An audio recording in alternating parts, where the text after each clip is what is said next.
লগত ভালে আছে বাবু মাইনা আজি আহিলোঁ ইয়াত মানে কি আৰু এই সত্ৰৰ কথা শুনি আছিলোঁ আৰু আজি নিজে থাকিব পাৰি যথেষ্ট ভাল লাগিছে নাটকটো চালা আজি যোৱাকালি চালোঁ এতিয়া মহাৰাজ চাম মানে ছেকেণ্ড শ্ব' চোৱাকৈ আহিছোঁ আপোনাক লগ পাব লাগে কাৰণে কালি মই আপোনাক হঠাতে গাড়ীখন ৰখাই দিলোঁ মোৰ বেয়াও লাগিছে আপুনি নাই ঠিকে আছে আপোনাক এটা সৰু গিফ্ট দিছিলোঁ আপুনি চালেনে বাৰু এবাৰ হ'লেও পিন্ধিব পঠাব আৰু ইমান সুন্দৰ অভিনয় মানে নিখুঁত হৈছে কালি চাইছিলোঁ আপুনি সদায় ভালে কুশলে থাকক সেইটোৱে আৰু আগতে যেনেকৈ অভিনয় কৰিছে এতিয়া তেনেকৈ কৰিছে আগলৈও কৰি থাকক আপোনাক আজি ওচৰত পাই মই সঁচাই ধন্য কাৰণ আপুনি মোক এইখিনি সময় যে দিছে সেইটো কাৰণে মোৰ বহুত বেছি ভাল লাগিছে আৰু সদায় ভালে কুশলে থাকক কেতিয়াবা আকৌ লগ পাম কিন্তু আপোনাৰ আমিও অভিনয় কৰোঁ যে আপোনাৰ লগত কাম কৰা হেঁপাহ এটা থাকি গ'ল এটা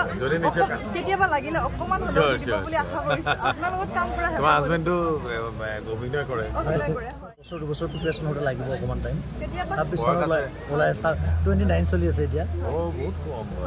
কেতিয়াবা লাগিলে কৈ দিয়ক মোৰ এটা পেজ আছে এবাৰ কৈ দিয়ক সংগীতা বৈশ্য চহৰীয়া পেজ এটা আছে সংগীতা বৈশ্য চহৰীয়া পেজটো লাইক কৰা শ্বেয়াৰ কৰা ছাবস্ক্ৰাইব কৰা থেংক ইউ